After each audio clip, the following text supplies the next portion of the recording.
যার নেকির পাল্লা হালকা হবে তার থাকার জায়গা হবে জাহান্নাম। যার পাপের পাল্লা হালকা হবে, ভারী হবে, তার থাকার জায়গা হবে জাহান্নাম। যার নেকির পাল্লা ভারী হবে তার থাকার জায়গা হবে জান্নাত।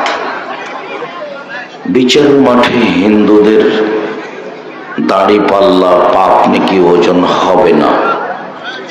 কেন? তাদের কোনো নেকি নেই।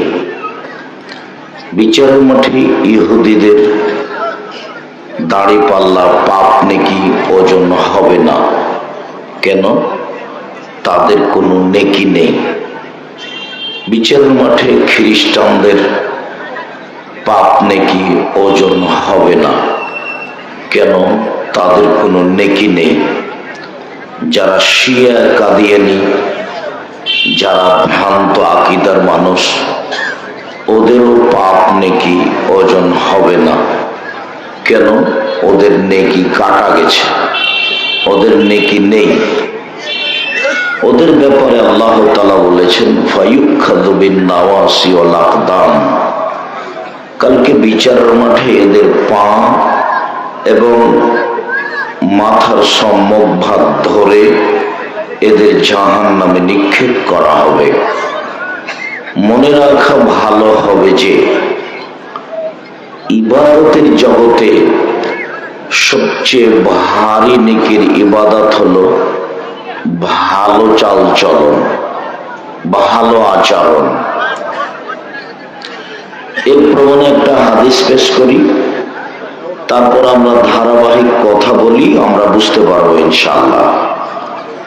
আবু দারদা রাদিয়াল্লাহু তাআলা আনহু বলেন, রাসূল সাল্লাল্লাহু আলাইহি ওয়াসাল্লাম বলেছেন, ইন্না আথকালা শাইইন ইদাউ ফি মিজানিল মুমিন ইয়াওমাল কিয়ামা খুলুকুন হাসান।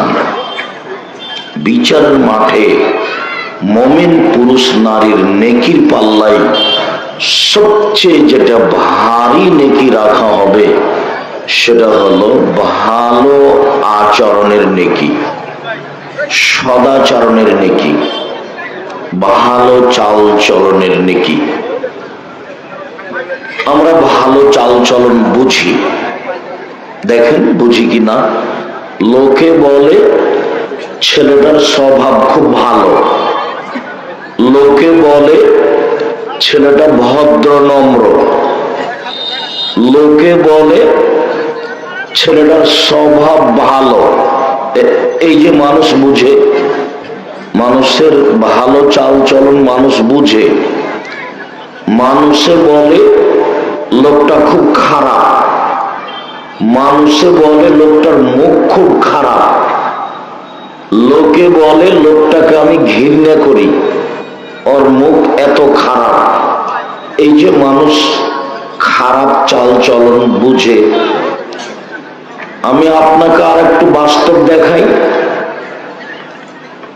আপনি অটোতে বসে আছেন এখানে, আর আমি অটোতে উঠতে গেছি, তখনই ছেলেটা টান দিয়েছে অটোটা, আমি আপনার মুখের উপরে গিয়ে পড়ে গেছি।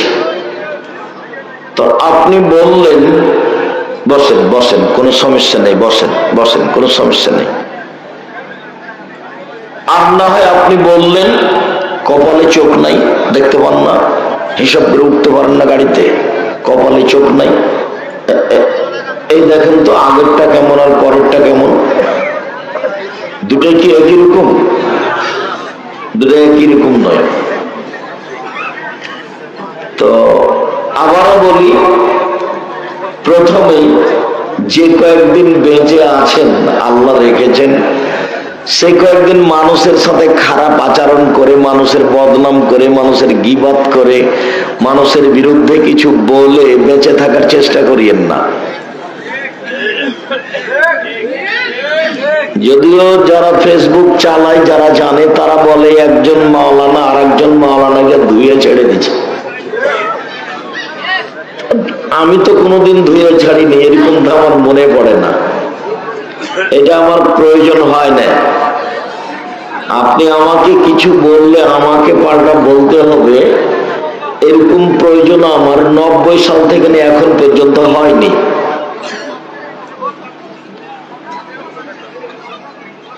সদাচরণ, ভালো চাল চলন, দলীয় দাপট দেখিয়ে, ক্ষমতা দেখিয়ে, অর্থ সম্পদের ক্ষমতা দেখিয়ে দু একদিন বেঁচে থাকার চেষ্টা করিয়েন না। মাটির মানুষ নরম সহজ হয়ে বেঁচে থাকার চেষ্টা করবেন, মানুষের পিছনে পড়িয়েন না। ওকে খাটো করব, ওকে ছোট করব, এগুলো করিয়েন না। আমি আপনার স্বভাবটা না বলে মাওলানাদের একটু স্বভাব বলি। মাওলানা মানুষে একবারে ছাড় দেয় না, ছাড় দিয়ে চলতে হয়। ছাড়, আচ্ছা বলেছে বলেছে, আচ্ছা করেছে করেছে, আচ্ছা বলেছে বলেছে, এর নাম হলো ছাড়।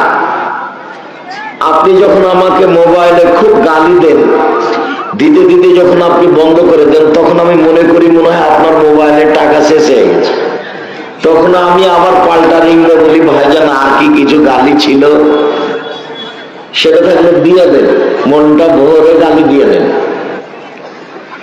আমি তার পাল্টা গালি দেওয়ার প্রয়োজন মনে করিনি কোনোদিন।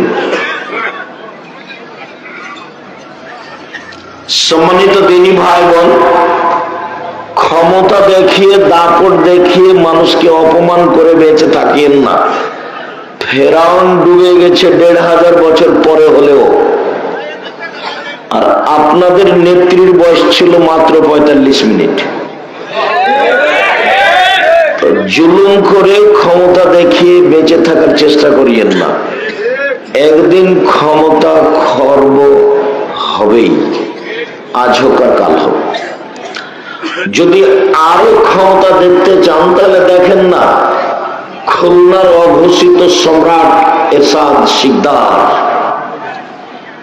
আরো যদি ক্ষমতা দেখতে চান দেখেন না রাতে রাতে দেশ দখল করে নিলেন প্রেসিডেন্ট সাদ্দাম। ক্ষমতা দেখিয়ে বেঁচে থাকার চেষ্টা করিয়েন না। মানুষের বদনাম, গীবাত, মানুষকে খাটো করা, অপমান করা, জেল হাজত, এগুলো করতে যায় না। মামলাই করবেন না, যা হবে হবে। প্রতিবাদ নেই, প্রতিবাদ নেই, প্রতিশোধ নেই, মামলা নেই। আমাকে সিলেট সুনামগঞ্জের ফেন্সিগঞ্জের ওসি বলছে যে আব্দুল রাজ্জাক সাহেব আপনি সিগনেচার করেন, মামলা আমি চালাবো। তো বলছে দেখেন আমি যদি মামলা চালাই তাহলে আমি মানুষ, ভুল ত্রুটি থাকবে। ও পারে না মামলা চালাতে, ওর কি হয়েছে? ও চালালেই তো সবচেয়ে ভালো হয়। উনি সর্বশক্তিমান, মামলা উনি চালাবে না, আমার এটা দরকার নেই।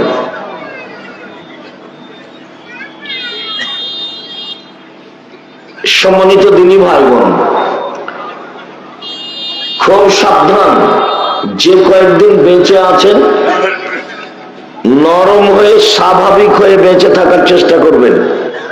কথাটা মনে রাখবেন, 4টা কাজ জীবনে: 5 ওয়াক্ত সালাত, রমজান মাসের রোজা, সিয়াম, 5 ওয়াক্ত সালাত, হালাল রুজি, কোরআন তেলাওয়াত, আর আড্ডা না পিটা। আড্ডা পিটা চিরদিনের জন্য হারাম। দুইজন যেখানে বসে আছে সেখানে বসবেন না। গিয়ে বলবেন আসসালামু আলাইকুম আহমদ, আমি তোমার সাথে একটু কথা বলতে চাচ্ছি। উঠে আসবে, কথা বলবেন, চলে যাবেন। দোকানে গিয়ে বসবেন না। দোকানে আরো 5 জন বসে আছে, ল্যাংটা মেয়ে নাচছে, আর আপনি বসে আছেন, আরো 5 জন বসে আছে। আপনি ভালো মানুষ, আপনাকে আমি কোনোদিন ভালো মানুষ বলিনি। আপনাকে আমি পশু প্রাণী মনে করি, গরু ছাগল কুকুর সিরিয়াল মনে করি।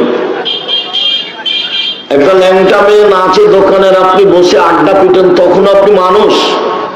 তখন আপনার লজ্জা আছে? তখন আপনার শরম আছে? তখন আপনার হায়া আছে? তখন আপনার মানবতা আছে? তখন আপনি কুকুর সিরিয়াল, পশু প্রাণী, গরু ছাগল।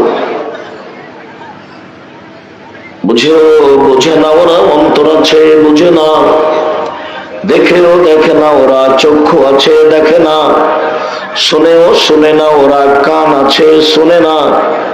উলাইকা কাল আনাম, তারা পশু প্রাণীর মতো, তারা গরু ছাগলের মতো, তারা কুকুর শ্রীগের মতো। বালহুম আযাল, বরং তার চেয়ে খারাপ।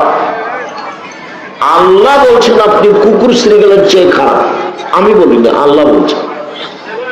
দোকানে একটা ল্যাংটা মেয়ে নাচে, টিভিতে আপনি তার উপরে মুখ রেখে এসার নামাজ পড়ে এসে টুপি মাথা দিয়ে বসে আছেন, এমনি বসে আছেন আপনি, তখনও মানুষ। আপনার স্বভাব খারাপ, আপনার অভ্যাস খারাপ, আপনার খাসলত খারাপ,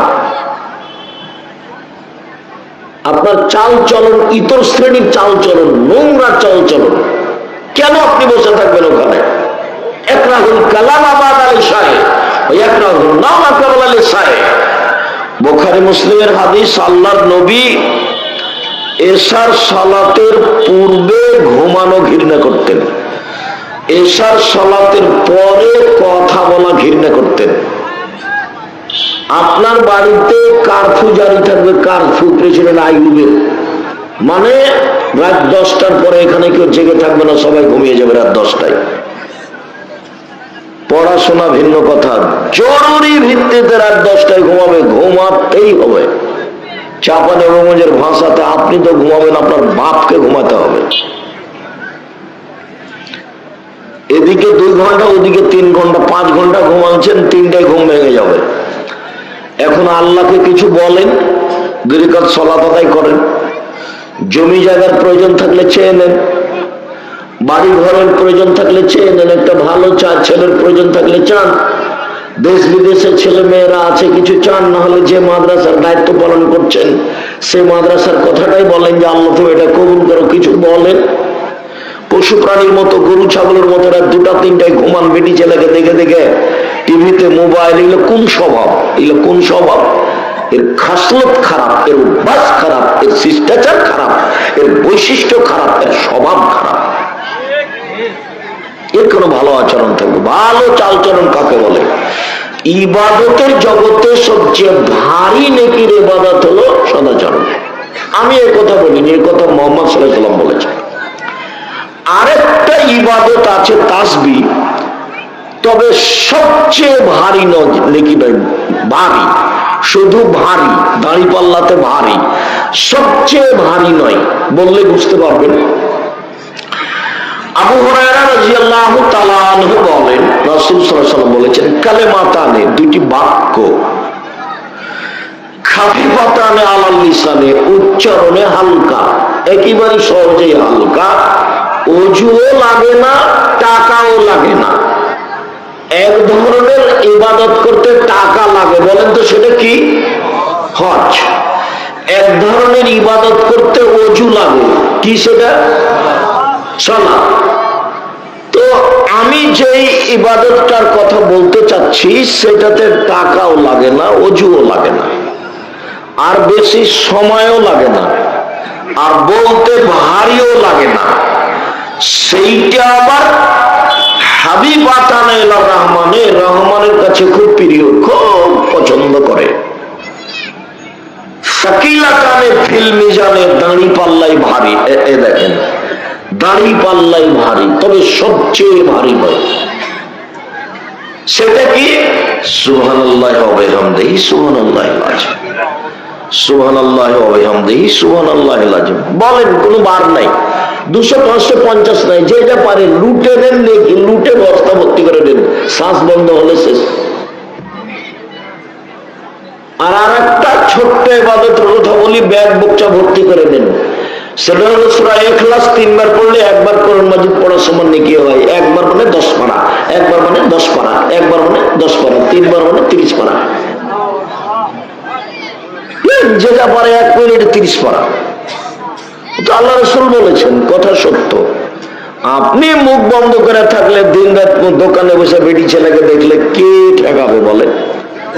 ওখানে যে কেউ আপনার মাথায় ডাং মারবে? আপনার স্বভাব ভালো, আপনার স্বভাব খারাপ, কেন দোকানে বসবেন? আমরা তো জীবনে কোনোদিন বসিনি, বেঁচে আছি তো।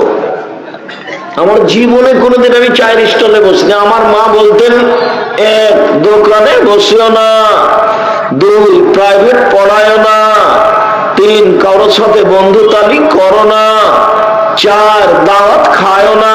আমার মা নিরক্ষর, বাড়ি থেকে বের করার সময় এটা বলতেন, এই 4টা। আমরা তখনও কোনোদিন দোকানে বসি না, এখন তার প্রশ্নই আসে না। তা আমরা বেঁচে আছি না মরে গেছি? ওরা হাটে বাজারেই যায় না, আমাদের বউ তো বহু দূরের কথা। আর আপনার বউ কি যে দোকান পড়েছে, খালি ভ্যানিটি ব্যাগ নিয়ে শয়তানের মতো ঘুরে বেড়ায়। আর আপনি কাপুরুষ, ঘৃণিত পুরুষ, আপনি তাকে দেখেন। আর আপনার স্বভাব দেখলে আমাকে খুব কষ্ট হয়। আপনার শরীরে রক্ত আছে এটা আমার মনে হয় না, মনে হয় যে সবই পুজ। আপনার বউ কি করে ভ্যানিটি ব্যাগ নিয়ে বাজারে গেল? আপনি কি মরেছে? আপনার ভাই মরেছে, আপনার বউয়ের দেবর মরেছে, ওর ভাসুর মরেছে, ওর শ্বশুর মরেছে, ওর বাপ মরেছে, ওর বংশ মরে গেছে, ও যাচ্ছে বাজারে। ওর শ্বশুরের বংশে কেউ নেই, ওর বাপের বংশে কেউ নেই, সবাই মরে গেছে। ওইভাবে সাড়া দেওয়া আমি পছন্দ করি না, এক খেলে চেয়ে থাকবা। তোমাকে বলছি, তোমার মাই তো খারাপ, তোমাকে খারাপ লাগে না কেন? তোমার বোনই তো এরকম খারাপ, এই যেখানে বসে আছে, নখে নেইল পলিশ দেওয়া আছে, নখ বড় বড় আছে, কোন স্বভাব? তোমার মাকে তুমি সৎ মা বলে ডাকিও, তোমার বোনকে বলে দিও তোমার মাকে যেন খালা বলে, সৎ মা বলে। তোমার মা এরকম কেন? তোমার মায়ের স্বভাব কেন এমন? তোমার বাপ কিছু বলতে পারে না? সংসার এমনি চলে? সংসার এটি কি গরু ছাগলের সংসার? এটি কি পশু প্রাণীর সংসার? এটি কি কুকুর শ্রীগালের সংসার? এটা মানুষ। আবার এরা আহলে হাদিস, শুধু মানুষ নয়, এরা আহলে হাদিস মানে হাদিস মেনে চলে। তোমার মা কি করে? জাবের রাদিয়াল্লাহু তাআলা বলছেন যে আমি রাসূলের সাথে এক যুদ্ধে ছিলাম, তো আমরা এখন মদিনায় ঢুকবো, ফিরে আসছি। তো আল্লাহ রাসূল বলেন, থামো, আমরা রাতে এখানে থাকবো, সকালে বাড়িতে যাব। তো আমি জাবের বললাম, আল্লাহর নবী, আমি তো নতুন বিবাহ করেছি, আমাকে বাড়ি যেতে দেন। তো আল্লাহ রাসূল বলল, তুমি নতুন বিবাহ করেছো? আচ্ছা, তুমি তালাক প্রাপ্ত মেয়ে বিবাহ করেছো না কুমারী মেয়ে বিবাহ করেছো? আমি তালাক প্রাপ্ত মেয়ে বিবাহ করেছি। তো আল্লাহ রাসূল বলছেন, তুমি কুমারী মেয়ে কেন বিবাহ করলে না? তুমি তার সাথে খেলতো, তোমার সাথে খেলতো। তখন জাবের বলছেন, আল্লাহ নবী দেখেন, আমার আব্বা উহুদের যুদ্ধে শহীদ হয়েছেন, 9 জন মেয়ে রেখে আমার 9 জন বোন আছে। আকরাহু আন আতাসাব্বাদা মিসলাহুন্না ওয়া ফিরাতিনাল খাত্তা, আমার বোনদের সমবয়সের বুদ্ধি কম মেয়েকে আমি বিবাহ করা পছন্দ করিনি 4টা কারণে। আল্লাহর নবী, আমি বেশি বয়সের মহিলা বিবাহ করেছি 4টা কারণে। আমার বোনদের সমবয়সের কম বয়সের বুদ্ধি কম মেয়েকে বিবাহ করতে চাইনি 4টা কারণে। আল্লাহ নবী,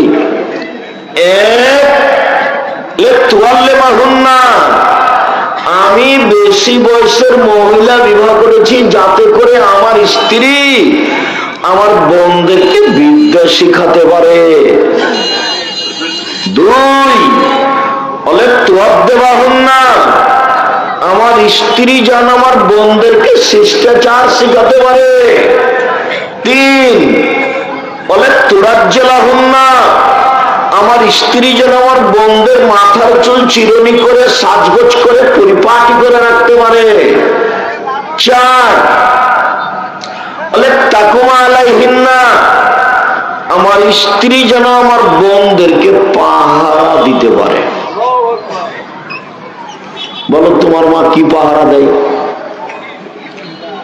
বলো তোমার মা কি শিষ্টাচার শিক্ষা দেয়? তোমার মা তো শিষ্টাচার শব্দই শোনেনি। শিষ্টাচার তখন ঘোড়ার ডিম। যে একটু আগে আপনারা যেমন খেপে উঠলেন, 2 মিনিট 3 মিনিট 5, আমি তো 9টায় আসতে চেয়েছি, তো যাক দেরি হয়েছে। তো ধৈর্য কাকে বলে? ধৈর্য হলো ঘোড়ার ডিম। মানুষের সবাই ধৈর্য বলে, তো ঘোড়ার ডিম যেমন দেখা যায় না, ধৈর্য তেমন বাস্তবতা কেউ জানে না। ধৈর্য কি জিনিস? যখন যার মন চাই সে তা বলে নেই, করে নেই। ফেসবুকের মতো হুজুরও বলছে যে পেশাব করে দেওয়ার মুখে, কত কি যে বলছে হুজুর। হুজুর একবারে লুটে খেয়ে নিছে একবারে। কে ধৈর্যের কথা বলবে আর কে শুনবে? যত দিন যাবে মানুষের স্বভাব তত বেশি খারাপ হবে, মানুষ হয়ে যাবে বিবেকহীন। আল্লাহ রাসূল বলছেন, দেখো কাইফা কুমাবে জামানিন, তোমাদের কি হবে, যুগের কি হবে। আবু মুসা, তোমাদের কি হবে, যুগের কি হবে। উবতিতুম মিন হুসালাতিন নাস, যেদিন তোমরা থাকবা আগাছার মাঝে, সমাজে কেউ ভালো মানুষ থাকবে না, প্রায় সবাই পশু প্রাণী গরু ছাগলের মতো। সেদিন তোমাদের কি হবে, যুগের কি হবে। মারে যাতুল উহুদ ওয়াল আমানাত, আমানাতও থাকবে না, ওয়াদা অঙ্গীকারও থাকবে না, কারো কাছে 10 পয়সা নিরাপদে থাকবে না। খুব ব্যতিক্রম, মাওলানা, হাজি, গাজী, মসজিদের ইমাম, সভাপতি সবাই 10 পয়সা লুটে খেয়ে নিবে। সেদিন তোমাদের কি হবে, যুগের কি হবে। আবু মুসা, তোমাদের কি হবে, যুগের কি হবে। মানুষের মধ্যে মতবিরোধ বাড়বে, কেউ কারো কথা মানবে না। দেখো মতবিরোধ কিভাবে ঢুকবে, দেখো দেখো দেখো দেখো, এই যে যে যে যে যে যে সময় সাব্বা কাবে না আসাবে। আল্লাহ নবী নিজের তার ডান হাতকে বাম হাতের আঙ্গুলের মধ্যে ঢুকে দেখালেন, এই যে এই যে, এইভাবে মতবিরোধ বেড়ে যাবে, কেউ কাউকে মানবে না। সেদিন তোমাদের কি হবে, যুগের কি হবে। বলেন তাহলে ক্ষমা তামরুন, আপনি বলেন আল্লাহ নবী কি করতে হবে বলেন। তখন আল্লাহ রাসূল বলছেন, শোনো, এক আলজাম লিসানাক, মুখখান বন্ধ রেখো, মুখ ব্যবহার করিও না, করলেই বিপদ। মুখ ব্যবহার করবো না। এই চলে যাও, বসো, এখানে দাঁড়িয়ে আছো কেন, তোমরা কি দেখাশোনা করছো নাকি। ছোট বড় সব বসো, জায়গা তো সামনে আছেই। রাস্তাঘাটে কেউ কোথাও থাকবেন না, আমি আপনার জন্য এসেছি অনেক কষ্ট করে, দয়া করে আপনি আমাকে কাজ দেখাবেন না। এখন যদি আপনি দোকানে বসে বসে থাকেন তাহলে আপনি ওই পশু প্রাণীর অন্তর্ভুক্ত। আমি আপনার জন্য এসেছি এবং এখানে এসেছি খুব কষ্ট করে, অনেক লম্বা পথ। দোকানে আপনি বসে থাকবেন, গল্প করবেন, এই জন্য আমি আসিনি। আপনার স্বভাবটা একটু ভালো করেন। এখন কুকুর স্ত্রীর মতো, পশু প্রাণীর মতো কোনো জায়গাতে দোকানে বসে চা খাবেন, আড্ডা পিটবেন, আর আমি এখানে কোরআন হাদিসের কথা বলবো, আপনার এত ঘৃণিত স্বভাব আমি দেখতে চাই না। আমি আপনার জন্য এসেছি, আপনাকে আমি অনেক ভালোবাসি। কিছুক্ষণ কথা হবে, আপনার বিরক্তির আগে শেষ করব কথা ইনশাআল্লাহ। রাজশাহী ফিরে যাব, ক্লাস নেব ইনশাআল্লাহ। সম্মানিত দিনী ভাই বোন, তোমাদের কি হবে, যুগের কি হবে। আবু মুসা, তো বলেন কি করবো। মুখখান বন্ধ রেখো, মুখ ব্যবহার করিও না। ভালো কথা ছাড়া মুখ ব্যবহারই করবে না। মানুষও তোমাকে মেরে প্রতিশোধ নেবে, এমনিতেই পারবে। হত্যাকারী বুঝবে না কেন আমি মারলাম, নিহত ব্যক্তি বুঝবে না কেন আমি মরলাম। ব্যাপারটা কি, আমাকে মারছে কেন, আমি তাকে চিনি না।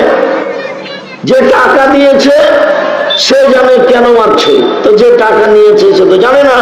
বলে দিয়েছে তোকে 50,000 টাকা দেবো, মারাই, তখন মারছে, তখন তো জানে না কেন মারছে।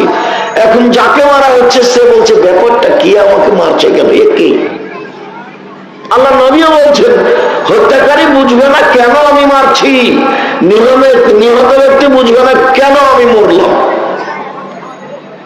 হাদিস তো বুখারী মুসলিমে তো আল্লাহ নবী বলছেন। সেটা হলো এখন মানুষ পশু প্রাণীর মতো, গরু ছাগলের মতো, কুকুর শ্রীগুলোর মতো, কেউ কাউকে মানে না, ছাড় দেওয়া বুঝে না। ছাড় দিয়ে চলতে হবে, প্রতিশোধ বলে কোনো জিনিস নাই। এসেছি আপনার কাছে, জিন্দগিতে কোনোদিন প্রতিশোধ নেবেন না, কারো প্রতিশোধ পাতা ছিঁড়ে দেন, প্রতিশোধ নেব না। মামলা ভোগ করবো, মামলা করব না। কেউ যদি মামলা করে পিছনে পিছনে মামলা চালাতে হবে, নইলে আমাকে জেলে যেতে হবে। আমি নিজে মামলা করব না। কোটি টাকা গেছে গেছে, জমি জায়গা গেছে গেছে, প্রতিশোধ নিব না। বদনাম কারো করে বাঁচতে রাজি নই। রাতে যখন ঘুমাবো আল্লাহ মানুষের সাথে যে লেনদেন ছিল সব শেষ করিয়া মানুষকে মাফ করিয়া ঘুমিয়ে গেলাম। বিচারের মাঠে উঠলে কোনো জবাব যেন আমাকে দেওয়া না লাগে, তোমার কাছে ক্ষমা ভিক্ষে চেয়ে ঘুমিয়ে গেলাম। আল্লাহ আসলাম তো নাফসি ইলাইকা ওয়াজ্জাহতু ওয়াজহি ইলাইকা ওয়া ফাওয়াজতু আমরি ইলাইকা, সব কিছু আপনার কাছে সমর্পণ করলাম। ওয়াজ্জাহতু জাহরি ইলাইকা রাগবাতান হাবাতান ইলাইকা লা মালজা ওয়ালা মানজা মিনকা ইল্লা ইলাইকা আমানতু বিকিতাবিকা আল্লাযী আনজালতা ওয়া নাবিয়্যাকা আল্লাযী আরসালতা। যে কিতাব কোরআন দিয়েছো সেটাও মেনে নিয়েছি, যে নবী রাসূল মুহাম্মদকে পাঠিয়েছে তাকে নবী বলে মেনে নিয়েছি। ঘুমিয়ে যান। দোয়া মুখস্থ না থাকলে যুবক তোমাদের জন্য 24 ঘন্টা, মুরব্বীদের জন্য 7 দিন এই দোয়া পড়েই ঘুমাতে হবে। আল্লাহ রাসূল এই দোয়া পড়েই ঘুমাতেন ডান কাতে। আয়েশা রাদিয়াল্লাহু তাআলা আনহা বলেন, এই যে আল্লাহ ফিরাসেহি, যখন আল্লাহ রাসূল তার বিছানায় যেতেন তখন তিনি ডান কাতে হাতের নিচে মাথা রেখে, হাতের উপরে মাথা রেখে তিনি বলতেন এই দোয়া, তারপরে তিনি ঘুমিয়ে যেতেন।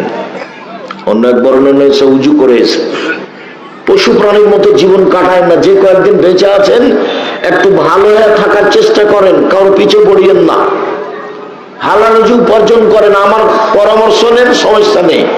কি পরামর্শ আপনারা এসে চকলেট বিক্রি করে খাবো, লোন নেওয়া লাগবে না। তারপর কলা বিক্রি করে খাবো, তারপর কাপড় চোপড়, তারপর কোটিপতি। কতদিন সময় লাগবে? 30 থেকে 35। একদিনই কলকাতায় হিরোইন কিনে ঢাকায় হয়েছে কোটি টাকার মালিক হতে হবে? আল্লাহ নবী বলছেন একটা দুয়ার সালাম ফিরার পূর্বে এই দোয়া না পড়ে জীবনে কোনোদিন তিনি সালাম ফিরেননি। আয়েশা রাদিয়াল্লাহু তাআলা বলেন সেই দোয়ার শেষ বাক্যটা ওয়াউযু বিকা মিনাল মা'সামি ওয়াল মাগরাম, তোমার কাছে বাঁচতে চাই বড় পাপ হতে, তোমার কাছে বাঁচতে চাই ঋণ কর্য হতে, তোমার কাছে বাঁচতে চাই বড় পাপ হতে, তোমার কাছে বাঁচতে চাই ঋণ কর্য হতে, তোমার কাছে বাঁচতে চাই বড় পাপ হতে, তোমার কাছে বাঁচতে চাই ঋণ কর্য হতে। ঋণ আছে যার, জানাজা নেই তার, জাহান্নাম জান্নাত পরে, জানাজাই নেই, তা আপনি মরে কি করবেন? জানাজা হয়ে যাচ্ছে, যে হয়ে যাচ্ছে তো ওটা ভিন্ন কথা। আমাকে দিয়ে জানাজা করান দেখি। আপনি আমাকে দাওয়াত দেন, আমি চলে আসার চেষ্টা করবো ইনশাল্লাহ। যাই তো অনেক সময় বিবাহটা নিয়ে গেছি মালয়েশিয়া। আমি মালয়েশিয়া গেছি তাহানিক করতে, বাচ্চা জন্ম নিয়েছে তারা। ঢাকায় গেছি বিবাহ পড়াতে। আপনারা জানাজায় আসবো, আপনি নিয়ে আসেন। ছেলেরাকে বলে যায় আপনার 10 টাকা আছে ঋণ, তখন আমি জানাজা করি কিনা। এমন কোন মায়ের বেটা ওরকম জন্ম না নিজে আমাকে আদেশ করে এই কাজ করাতে পারে ইনশাআল্লাহ। আলহামদুলিল্লাহ আমি কাউকে হিসাব করেই চলি না, আল্লাহ যেভাবে চালাই, ফকির মানুষ চলি। কোনদিন আমার জীবনে কারোর কাছে মাথা নত করা লাগেনি। মসজিদ মাদ্রাসার সেক্রেটারি সভাপতি, কোনদিন কাউকে হিসাব করে কথা বলা লাগেনি। আছি আলহামদুলিল্লাহ। ও যদি কিছু বলে তাহলে আমি বলবো আপনার যা টাকা লাগে আপনার মসজিদে আমি কিছু করে দেবো ইনশাআল্লাহ, আপনাকে টাকা লাগবে না আমাকে। আপনার প্রয়োজন হলে আপনি বলেন, আপনাকে কিছু দিব ইনশাআল্লাহ। মানে আল্লাহ আমাকে ওইভাবে রাখেইনি, আমি কোনোদিন বুঝতে পারি না, আমার কাছে ধরা পড়ে না এমনটা। ময়মনসিংহ থেকে গেছি, ও টাকা দিয়েছে 5,000, আমার তো খরচ আছে 11,000।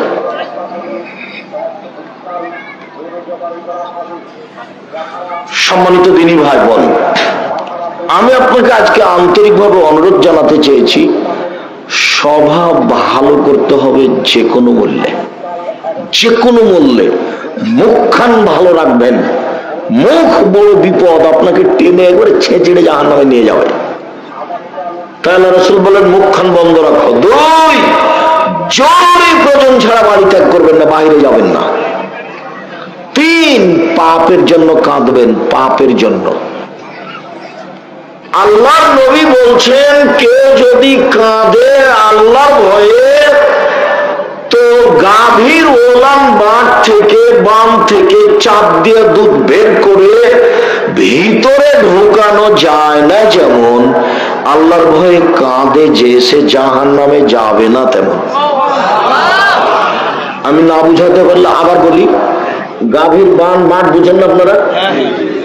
চাপ দিয়ে দুধ বের করে না মানুষ, আল্লাহ রাসূল বলছেন যে চাপ দিয়ে দুধ বের করে ভিতরে ঢোকানো যেমন অসম্ভব, এইটা যেমন অসম্ভব, আল্লাহর ভয়ে কাঁদে যে তার জাহান্নামে যাওয়া তেমনি অসম্ভব। আমি বলিনি, এ কথা মুহাম্মদ সাল্লাল্লাহু আলাইহি ওয়াসাল্লাম বলছেন। লা ইয়ালজার রাজুলুন নারা বাকা মিন খাসিয়াতিল্লাহ হাত্তা ইয়ালজাল লাবানু ফিদ-দারে।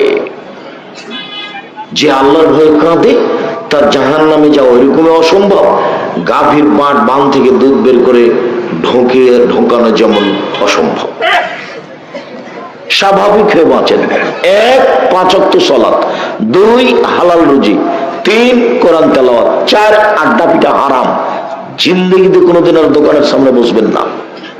চা খাচ্ছেন, ল্যাংটা মেয়ে নাচছে, বসে গল্প জমাচ্ছেন, কার কি বলছেন, তখন আপনি ভালো মানুষ। কে বলেছে আপনাকে? আমি তো বলিনি কোনোদিন। তখন আপনাকে আমি গরু ছাগল পশু প্রাণী মনে করি, ইতর শ্রেণীর মানুষ মনে করি, নিম্ন শ্রেণীর মানুষ মনে করি। ভদ্র মানুষ এখানে বসে থাকে নাকি? পরেজগার মানুষ এখানে বসে থাকে? আপনাকে যদি জিজ্ঞাসা করি বলবেন যে না আমি পরেজগার নই। কেন থাকবেন আপনি ওখানে? সম্মানিত দিনী ভাই বোন, মহান আল্লাহ বলেন ধারাবাহিক, ইদফা বিল্লাতি হি আহসান। মুহাম্মদ সাল্লাল্লাহু আলাইহি সাল্লাম মানুষের সাথে যখন কথা বলবেন, মানুষ যা বলেছে আপনারটা তার চেয়ে সুন্দর হবে, এটা আমি আর আপনি। রাগ যতই হোক, একবারে জ্বলে ছাই হয়ে যাচ্ছেন তার কথায়, তবু আপনি রাগ দেখাবেন না। এ দেখেন মুহাম্মদ সাল্লাল্লাহু আলাইহি ওয়াসাল্লাম, আপনি যখন মানুষের সাথে কথা বলবেন তো মানুষ যা বলেছে আপনারটা কেমন হবে তার চেয়ে সুন্দর। এটা আল্লাহ নবীকে আদেশ করলেন, মানে আমাকে আর আপনাকে আদেশ করলেন। বুঝাতে পারি না কথা মনে হয়? আল্লাহ আমাদের নবীকে আদেশ করলেন মানে কি? আমাকে আর আপনাকে আদেশ করলেন। আল্লাহ তাআলা বলছেন ওয়াজাদিলহুম বিল্লাতি হি আহসান। মুহাম্মদ সাল্লাল্লাহু আলাইহি ওয়াসাল্লাম তর্ক বিতর্কে বাক বিতণ্ডে কথা বলা লাগলে ও যা বলেছে আপনি তার চেয়ে সুন্দর বলবেন, তার চেয়ে ভালো বলবেন। আদেশ, দুটাই আদেশ।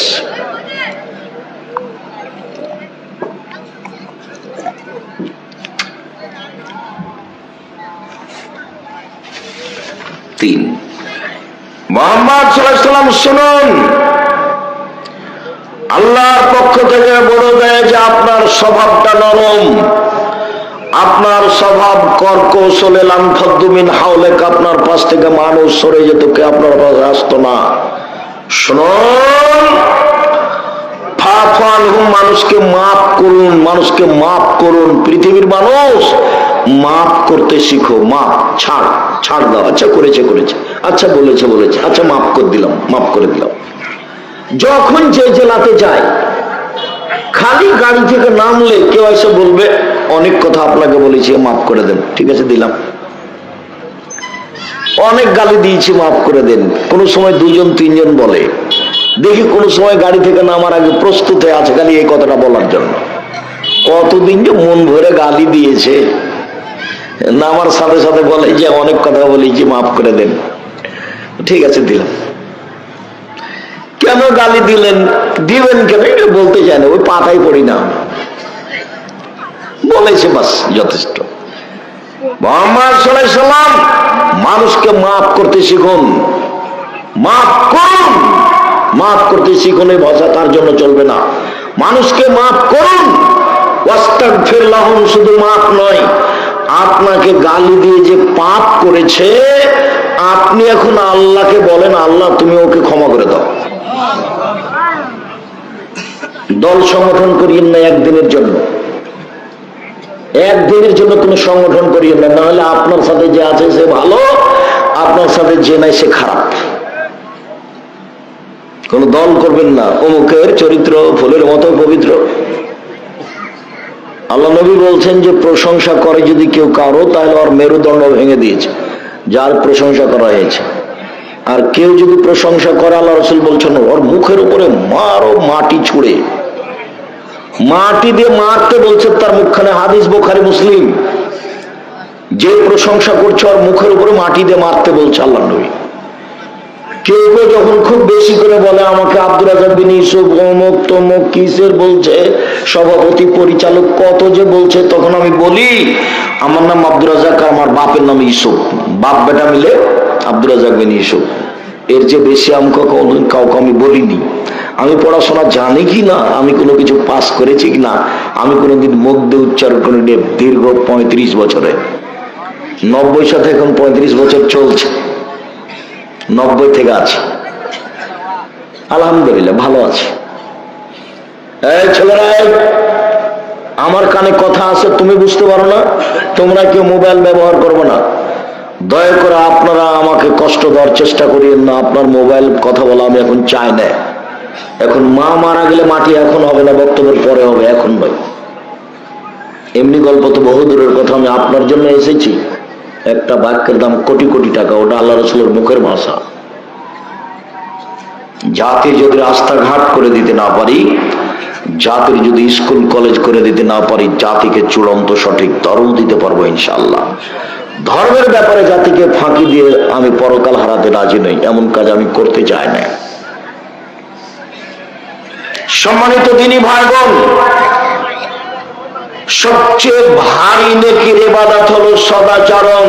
চলেন দেখি সদাচরণ দিয়ে জান্নাতুল ফেরদাউস পাওয়া যায়, সবচেয়ে দামি জান্নাত। উমামা বাহিলি রাদিয়াল্লাহু তাআলা আনহু বলেন, আল্লাহর নবী বলেছেন, লেমান আনা যাইমুন বিবাইতিন লিমান তারাকাল মিরাহ ওয়া ইন কানা মুহিক্কান। কেউ যদি তর্ক ছেড়ে দেয়, সত্য হলেও তর্ক না করে। আব্দুর হিসাব এটা বলেছেন, আরে না এটা বলেছেন, আরে না এটা বলেছেন।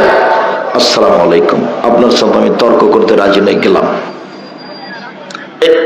এইরকম যে তর্ক ছেড়ে দিবে, আমি মুহাম্মদ সাল্লাল্লাহু আলাইহি ওয়াসাল্লাম তাকে একটা জান্নাতে ঘর নিয়ে দিব।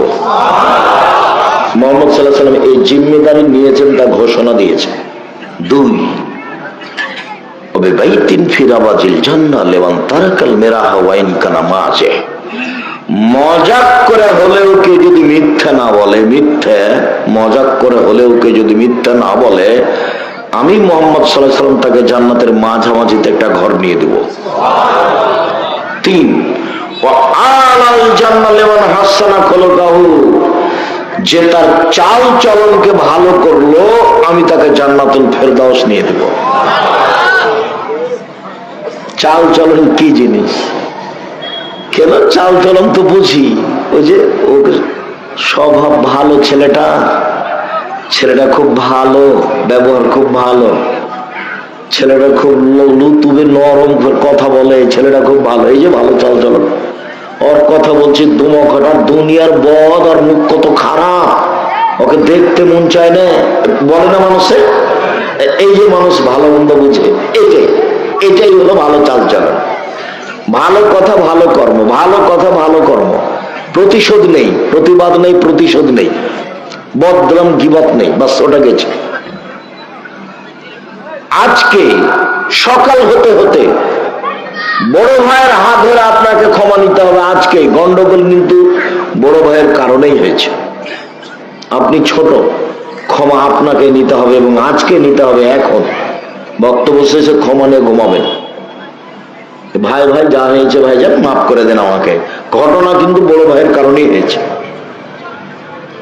এমন ভাবে হয়েছে, বলছে 2 ভাই পাশাপাশি বাস করে, বলছে বেটাটাকে তোর চাচা যেন এখান থেকে বের হতে না পারে রে, কাঁটা দিয়ে ঘেরে দে, কেমনে বাড়ি থেকে বের হয় তা দেখবো, তাই বলছে।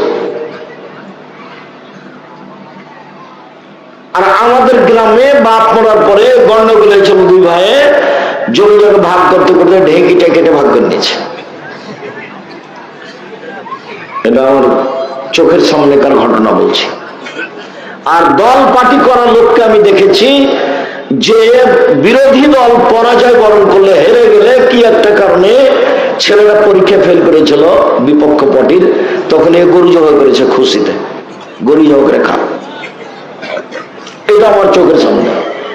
জীবনে কোনোদিন 1 মিনিটের জন্য কোন দল, কোন সংগঠন কোরআন দিয়ে সংগঠন করবেন না, তাও করবেন না। কেন? তখন আপনার ভিতরে সংকীর্ণতা আসবে।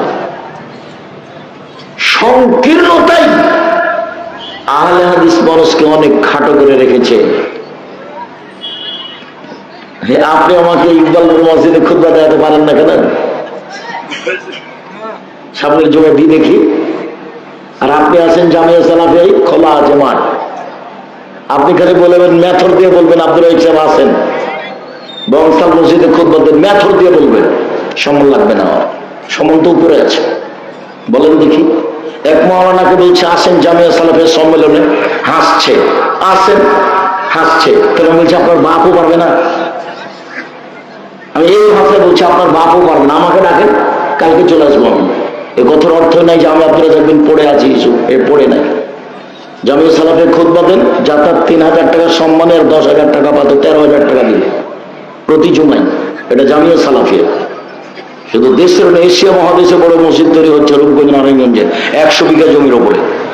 খাটো করে দেখার আপনার কোন পথ নেই, উপরওয়ালা করে। আমি নিজে করলে আপনি কিছু করতে পারতেন। আমি তো কচুর পাতার পানি, কচুর পাতার পানি বুঝেন না? এই যে পানি কচুর পাতার উপরে থাকে, তো বাতাস আসে, তখন কি করে? এই পড়লো, এই যে পড়লো। আমি তো কচুর পাতার পানি, আমার কি দাম আছে? আমার 5 পয়সা দাম নেই। 100 বিঘা জমির উপরে প্রায় রূপগঞ্জ নারায়ণগঞ্জ 21 নম্বর সেক্টরের সাথে লাগা জামিয়া সালাফিয়া রূপগঞ্জ নারায়ণগঞ্জ 22 বিঘা খালি মেয়েদের জন্য। রাজশাহী 40 বিঘা জমির উপরে ছেলেদের শাখা, 77 বিঘা জমির উপরে মেয়েদের, 40 বিঘা খালি পুকুর। 5,000-এর বেশি ছেলে মেয়ে পড়াশোনা করে। 519 জন খালি এতিমি আছে, 5,000। 300 জন শিক্ষক শিক্ষিকা আছেন। 32 লক্ষ টাকা মাসে বেতন লাগে, 32 লক্ষ। এটা ছিল 2024-এর হিসাব, 25-এর আমার কাছে এখনো আসেনি। জামিয়া সালাফের উপরে আপনার ভালোবাসা থাকা উচিত, এটা আহলে হাদিসের সম্পদ। 13-14 সম্মেলন আসেন দেখি আপনি। 13-14 সম্মেলন পাকিস্তানের মৌলানা থাকবে, ভারতের থাকবে, সৌদি আরবের থাকবে, বাংলাদেশের থাকবে। পাকিস্তানের মৌলানা থাকবেন, ভারতের মৌলানা থাকবেন, সৌদি আরবের মৌলানা থাকবেন, বাংলাদেশের থাকবেন। এর নাম জামিয়া সালাফিয়া। দেশের সর্ববৃহৎ প্রতিষ্ঠান জামিয়া সালাফিয়া। দেশের সর্ববৃহৎ প্রতিষ্ঠান জামিয়া সালাফিয়া। আয়াতনে, শিক্ষক মানে, শিক্ষক গুণে, শিক্ষক সংখ্যায়, ছাত্র সংখ্যায়, বিদ্যা দেওয়াতে সর্বোচ্চ স্তরে আছে জামিয়া সালাফিয়া। 7 করে যাবেন, 40 বিঘার উপর আছে রাজশাহীতে। রাজশাহীর মসজিদরা 90% জমির উপরে 4 তলা আছে, 90%। উত্তরবঙ্গে এত বড় মসজিদ নেই। আর এটা যেটা রূপগঞ্জে তৈরি হচ্ছে, সেটার 1 তলাতে 7 থেকে 10,000 মানুষ সালাত আদায় করতে পারবে। 200 শতক জমির উপরে। ওটা আপনাদের নিজস্ব সম্পদ, অন্য কারো নয়। জামিয়া সালাফিয়ার শিক্ষক কোনোদিন কোথাও টাকা আদায় করতে যেতে পারবে না। শিক্ষক রসিদ বই নিয়ে অপরাধ। কোন শিক্ষক রসিদ বই নিয়ে বাইরে গেলে তার জরিমানা হবে। জামিয়া সালাফিয়া কোনো বৈদেশিক টাকা দিয়ে চলে না। জামিয়া সালাফিয়া কোনো বিত্তশালী দিয়ে চলে না। জামিয়া সালাফিয়া কোনো সংস্থা দিয়ে চলে না। জামিয়া সালাফিয়া সরকারি অনুদানে চলে না। কিভাবে চলে?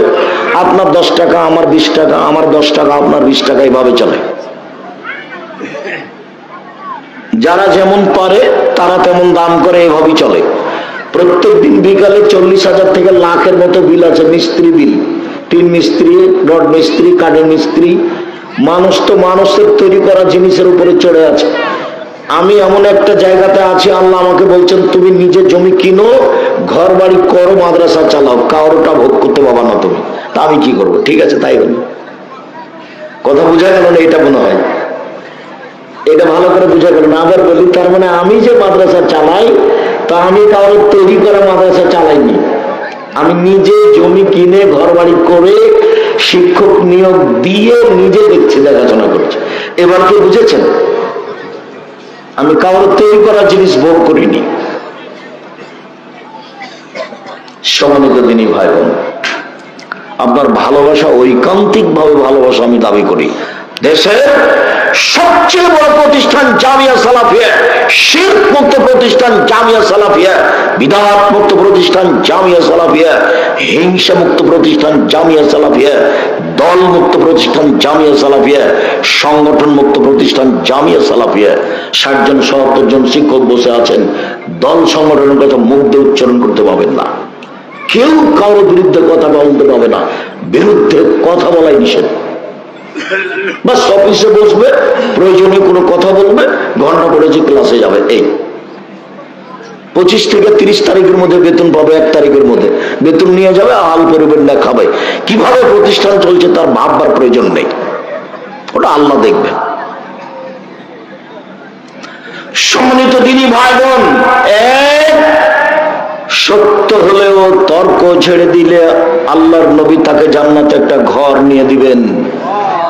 2, মজাক করেও মিথ্যে না বললে, মজাক করেও মিথ্যে না বললে আল্লাহর নবী তাকে একটা জান্নাতের মাঝামাঝিতে ঘর নিয়ে দিবেন। 3, চাল চলন ভালো করলে আল্লাহর নবী তাকে জান্নাতুল ফেরদাউস নিয়ে দিবেন। সবচেয়ে দামি জান্নাত পাওয়া যাবে ভালো চাল চলনে। আবু মালিক আশআরী রাদিয়াল্লাহু তাআলা আনহু বলেন, রাসূল সাল্লাল্লাহু আলাইহি সাল্লাম বলেছেন, ইন্না ফিল জান্নাতি গুরাব ইরা যাহিরুহুম বাতিনুহুম বাতিনুহুম জাহিরা।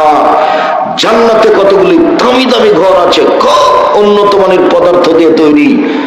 বাহির থেকে ভিতর দেখা যায়, ভিতর থেকে বাহির দেখা যায়, খালি টক টক টক টক টক করছে। সাহাবীগণ বললেন, লেমান হাজি, এত দামি ঘর কে পাবে আল্লাহর নবী? তখন আল্লাহ রাসূল বলছেন, লেমান আলানাল কালাম, যার স্বভাব ভালো সে পাবে। যার চাল চলন নরম সে পাবে। এই ছেলে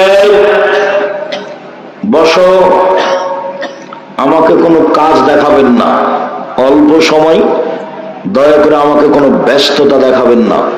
আমি আপনার জন্য এসেছি, আপনি মূল্যায়ন করবেন। কি প্রয়োজন, পেশা লাগলো, পায়খানা লাগলো, চা খাবেন, উঠে যাবেন কেন? আমি যে আপনার জন্য এসেছি, আপনি কেন উঠবেন? হিসাব করে বসে থাকবেন, পাখি যেন মনে করে আপনি পাথর। সম্মানিত দিনী ভাই বোন, সদাচরণ দিয়ে সবচেয়ে দামি জান্নাত পাওয়া যায়। এবার বলি, সদাচরণ দিয়ে বয়স বেশি হয়ে যায়, সদাচরণ দিয়ে রুজি বেশি হয়, টাকা বেশি হয়। আমি বলিনি, হাদিস বুখারী মুসলিম।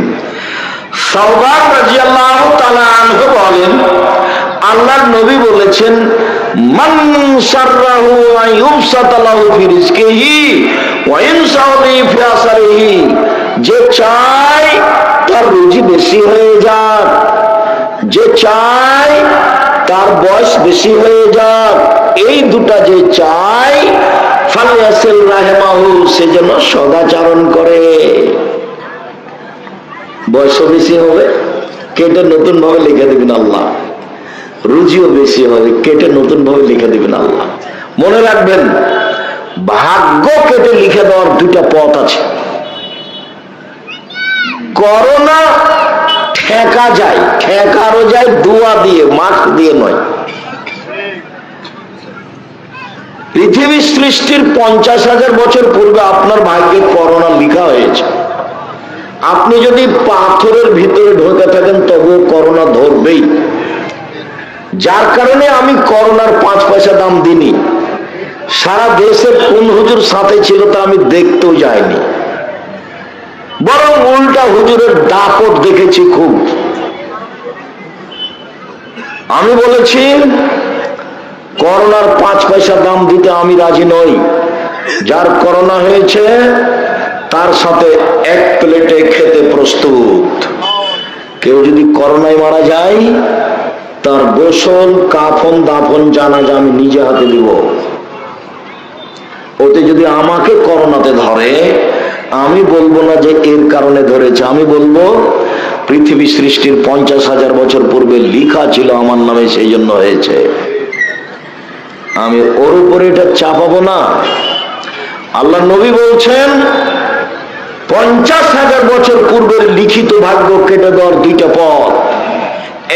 এক, ভালো চাল চলন, বাস যে রুজি লেখা ছিল কেটে আর একটা দিয়ে দেবেন, যে বয়স লিখেছিল কেটে আর একটা দিয়ে দেবেন। দুই, লায়াতুল কাজা ইল্লা বিদুআয়ে, লিখিত ভাগ্য পরিবর্তন হবে না দোয়া ছাড়া।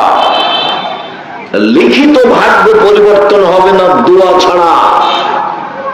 কান্নাকাটি করে দোয়া করা ছাড়া লিখিত ভাগ্য পরিবর্তন হবে না।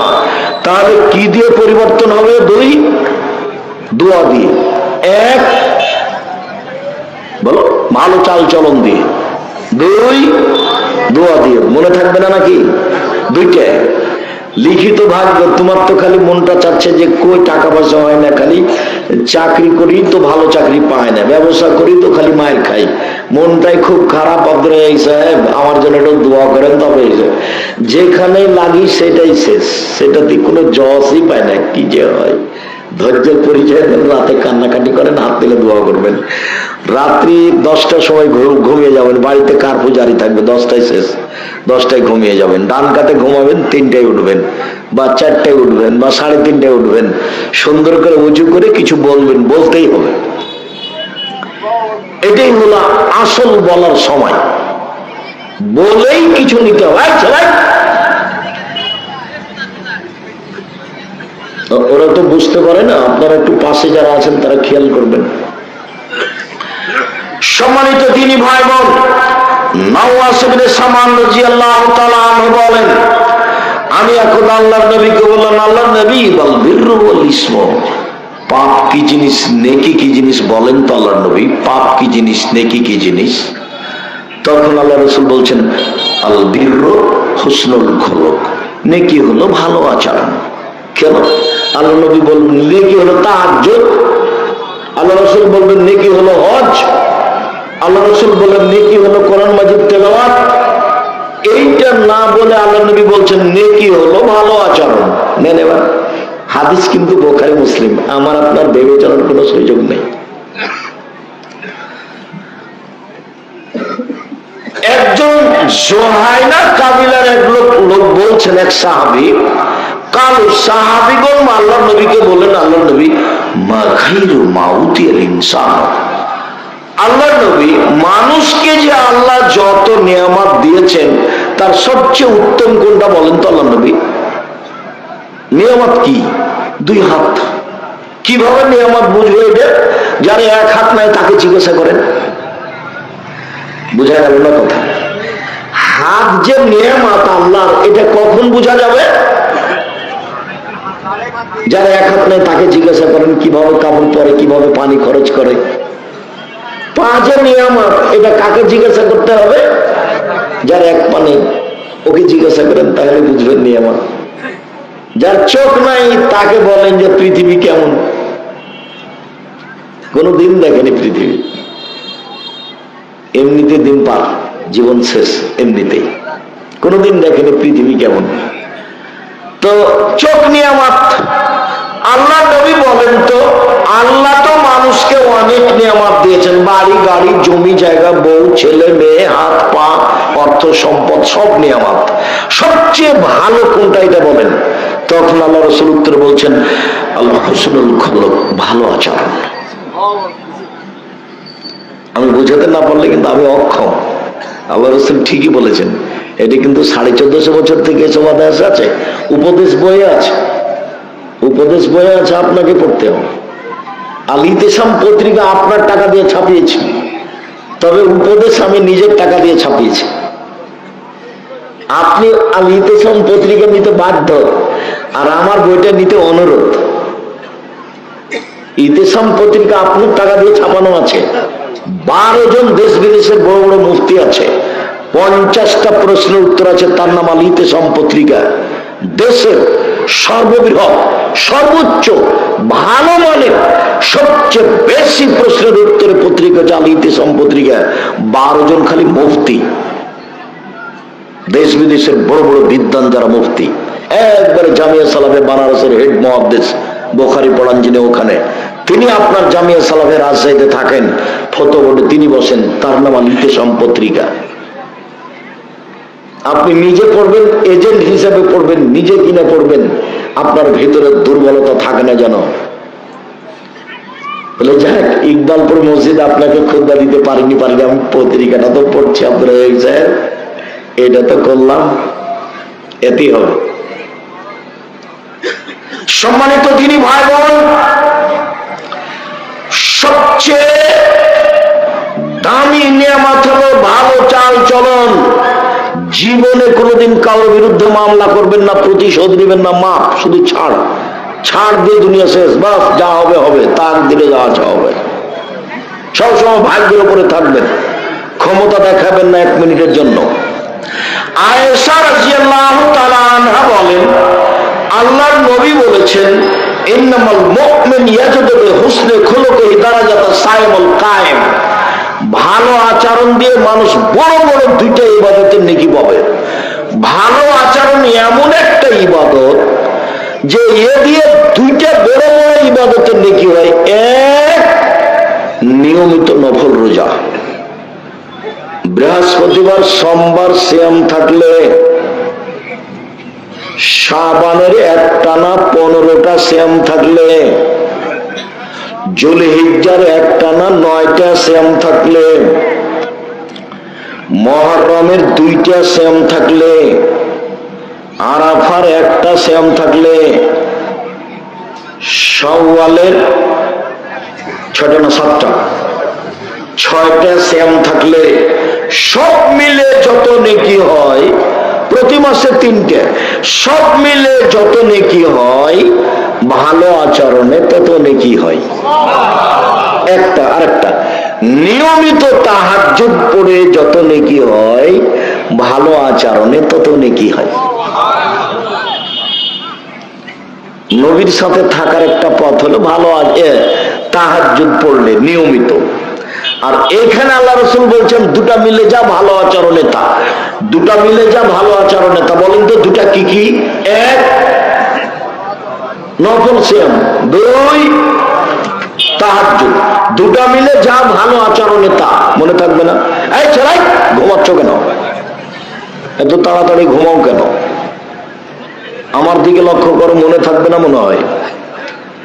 ভালো আচরণ দিয়ে 2টা, 1 নফল সিয়াম, তাহাজ্জুদ, 2 নফল সিয়াম, তাহাজ্জুদ নফল সিয়াম, নফল সিয়াম তাহাজ্জুদ, তাহাজ্জুদ নফল সিয়াম, নফল সিয়াম তাহাজ্জুদ। মনে থাকবে না কেন? থাকাই লাগবে ইনশাআল্লাহ। আব্দুল্লাহ ইবনে আমর রাদিয়াল্লাহু তাআলা আনহু বলেন, রাসূল সাল্লাল্লাহু আলাইহি ওয়াসাল্লাম বলেছেন, 4টা জিনিস আছে যার, সবকিছু আছে তার, ইহকাল আছে তার, পরকাল আছে তার। 4টা জিনিস আছে যার, জান্নাত আছে তার। 4টা জিনিস আছে যার, সবকিছু আছে তার। একটি হলো হুসনুল খালিকাত, ভালো চাল চলন। ভালো চাল চলন যার, সবকিছু তার। ভালো চাল চলন যার, সবকিছু তার। ভালো চাল চলন যার, জান্নাত তার। আচ্ছা আব্দুল রাজ্জাক সাহেব, একটু বলবেন ভালো চাল চলন, একটু বুঝিয়ে বলবেন? হ্যাঁ, বুঝিয়ে বলি। 1 মিনিট আমার দিকে খেয়াল করবেন। একদা সাহাবীগণ আল্লাহ নবীকে বলেন, আল্লাহ নবী, আইয়ুল আমালি আফজাল, সবচেয়ে ভালো আমল কোনটা বলেন তো? সবচেয়ে ভালো আমল? তখন আল্লাহ রাসূল বলছেন, মাখমুমুল কলব ওয়া সাদুকুল লিসান,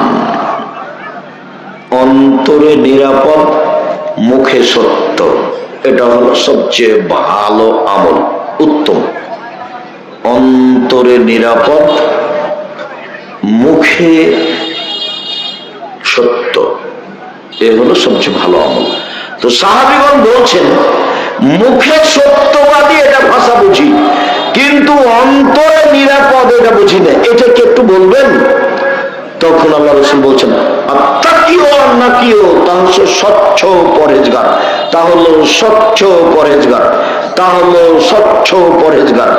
এইটার পরে আবার বলছেন, স্বচ্ছ পরহেজগারকে 1 লাইসমা ফিহে, যার পাপ নেই সে হলো স্বচ্ছ পরেজগার। দুই, ওলা বাগিয়া, যার সীমা লঙ্ঘন নেই সে হলো স্বচ্ছ পরেজগার। তিন, ওয়ালা গিল্লা, যারা আত্মসাৎ নেই সে হলো স্বচ্ছ পরেজগার। চার, ওলা হাসাদা, যার হিংসা নেই সে হলো স্বচ্ছ পরেজগার। মানে ভালো চাল চলনের চারটা দিক। পাপ হলেই ক্ষমা চাইতে হবে, বাস। পাপ নাই তার, পাপ হলে ক্ষমা চাইছে। দুই, সীমা লঙ্ঘন নেই, জোর করে জমি দখল করেনি। মরিচ কিনতে গিয়ে বলছে 100 মরিচ দাও, তো একটা হাতে নিয়ে দেখে যা, দেখি তোমার মরিচ কেমন, একটা হাতে নিয়েছে, এখন 100 দাঁড়ি পাল্লা হয়ে গেছে, এটা কি করবেন?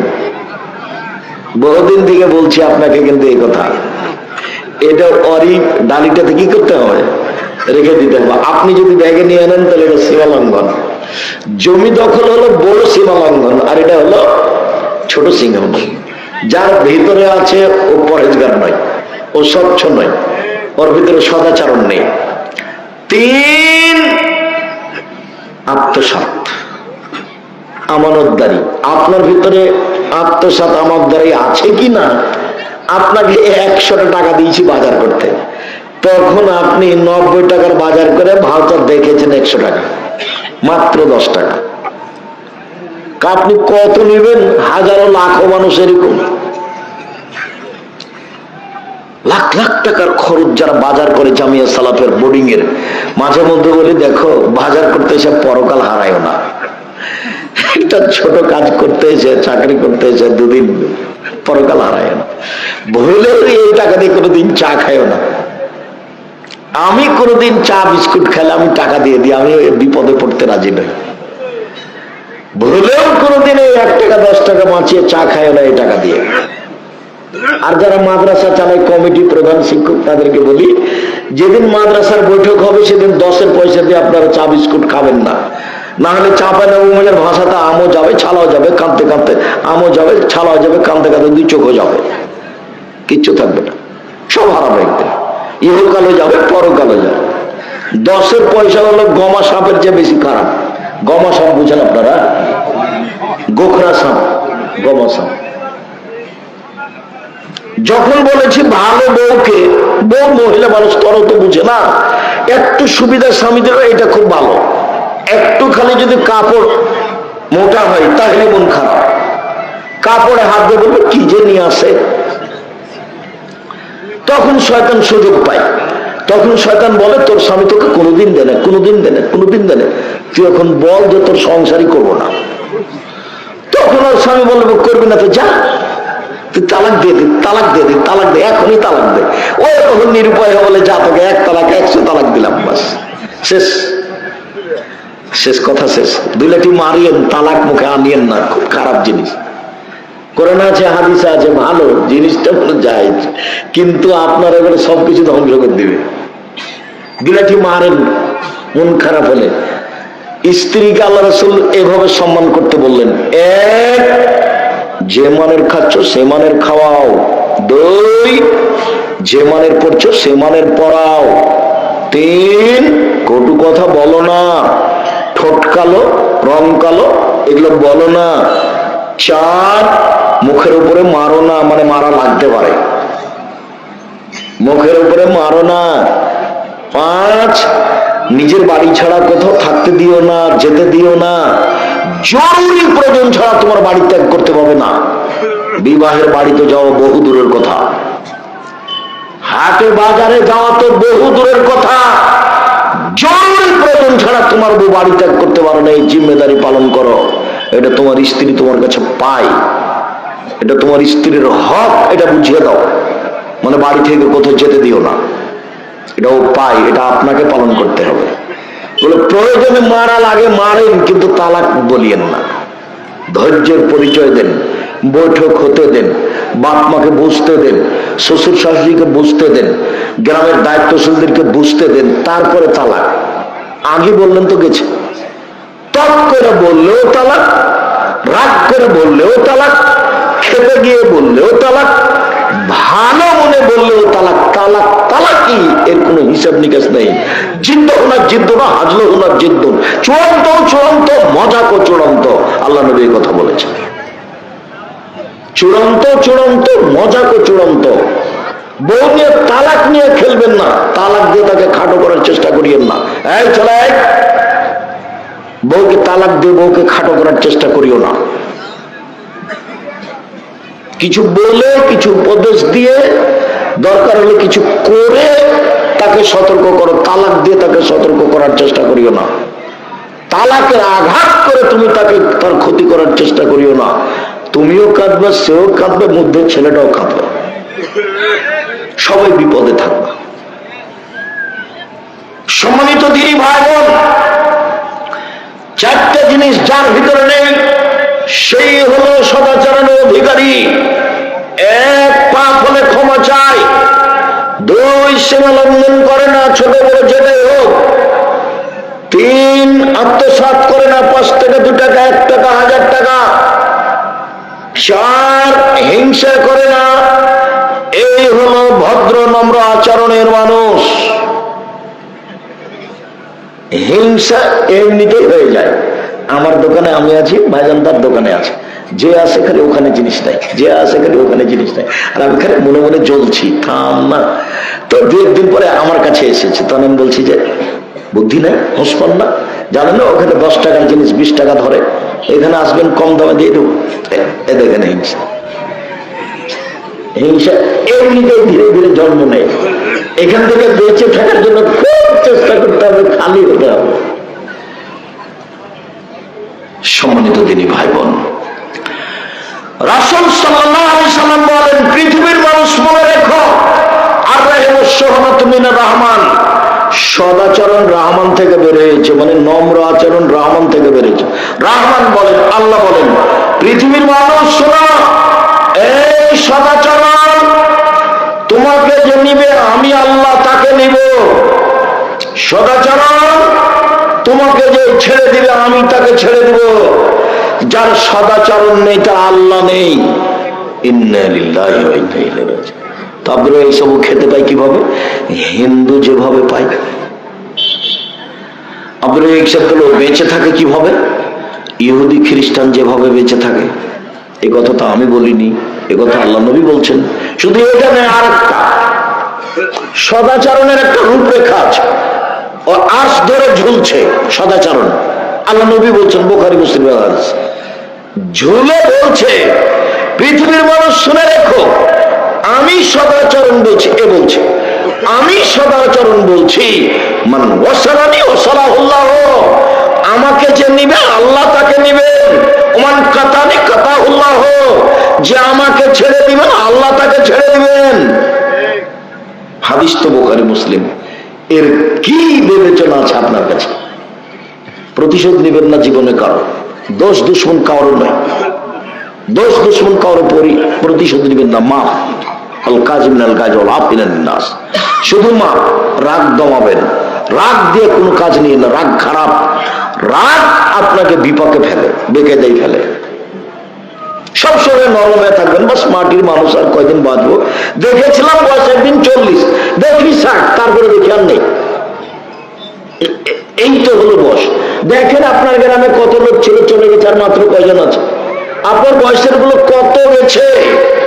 বা তোমরা যারা ছেলেরা, তোমরা বড় হলে, বড় হতে দেখলে যে তোমার চাচা গেছে, তোমার ওই চাচা গেছে, তোমার ওই চাচা গেছে, তোমার দাদা গেছে, দেখলে অন্তত 30-40 জন নেই।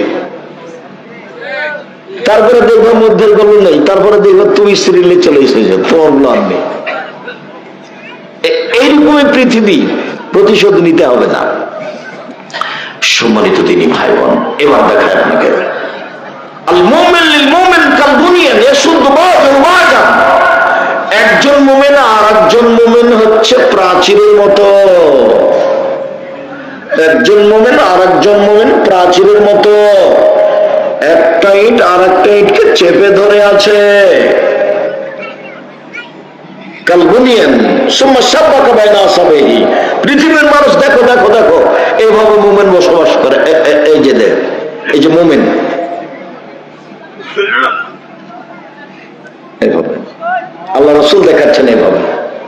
এভাবে থাকবে, একজন আরেকজনকে সহ্য করতে পারে না। দল করলে তো করবেই না, শুধু খালি তার বিরুদ্ধে বলতে বলতে জীবন চলে গেল। আমি দেখতে পাচ্ছি তো, আমি আপনার সাথে খেলেছি অনেক দিন, তাতে আমি খুব ভালোভাবে জানি আপনার গতিবিধি, আপনার স্বভাব, আপনার সব কিছু আমার অক্ষরে অক্ষরে জানা আছে। আজ থেকে তোবা করবেন, ত্যাগ করবেন, একাই থাকেন।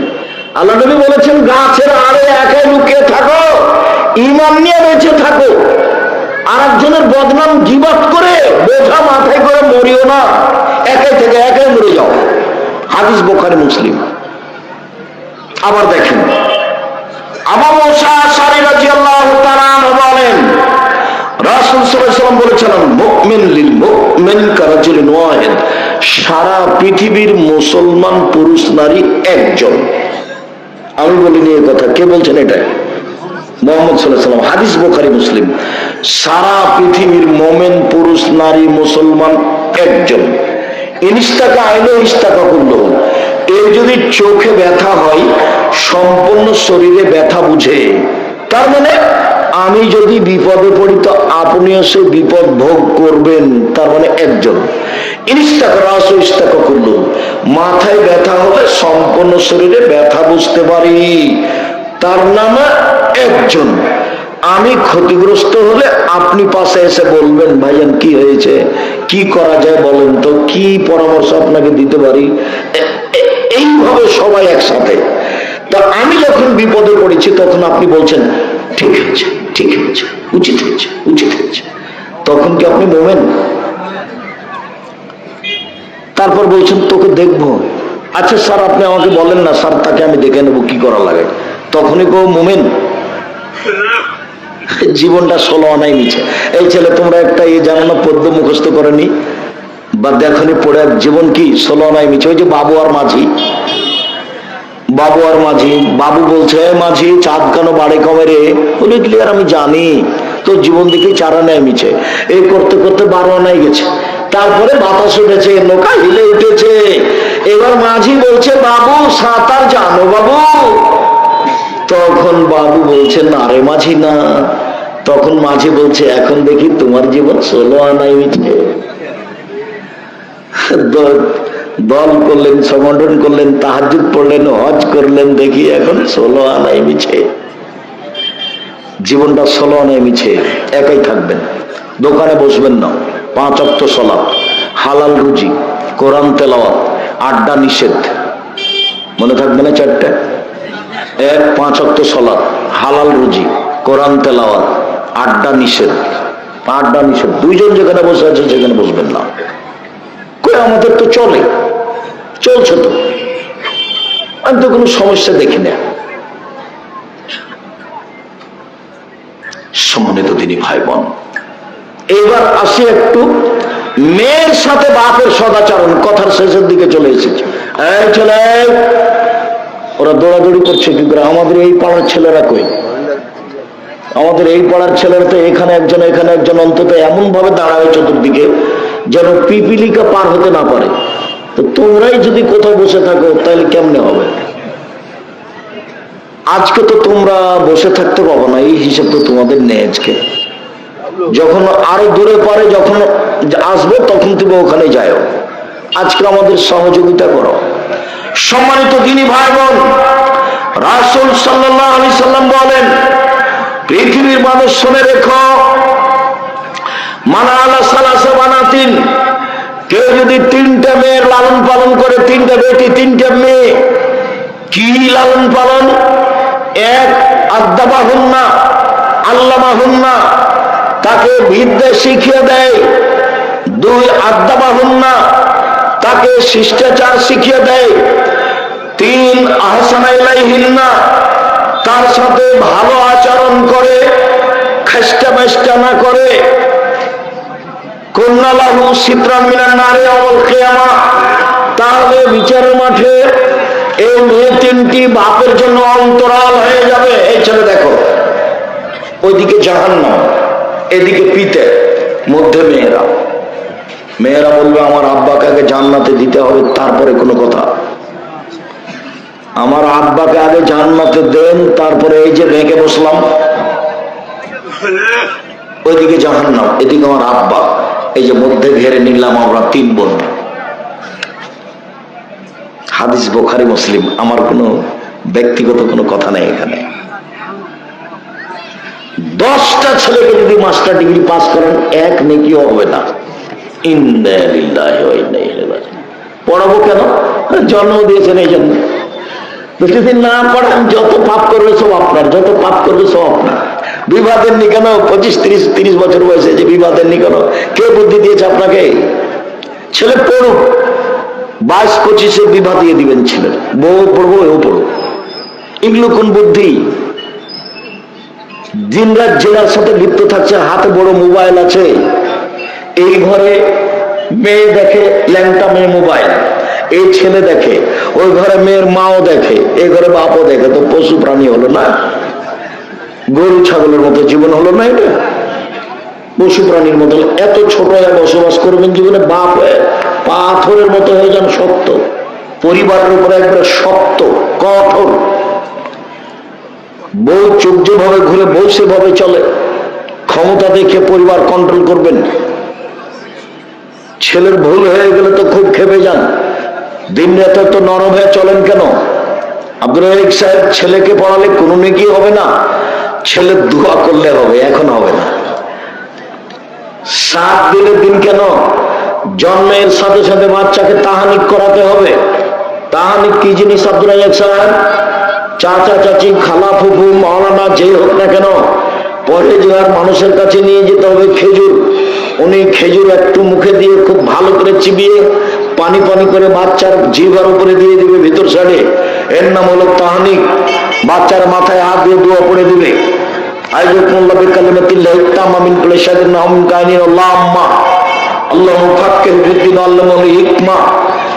দোয়া পড়ে দিবে, যে দোয়া বয়ে দেওয়া আছে, এর নাম হলো তাহানিক, বাপের জিম্মেদারি। 2 7 দিনের দিনে আকিকা দিতে হবে, 7 দিনের দিনে দিতে হবে। 14 দিনে চলে না, 21 দিনে চলে না, জীবনে একদিন চলে না।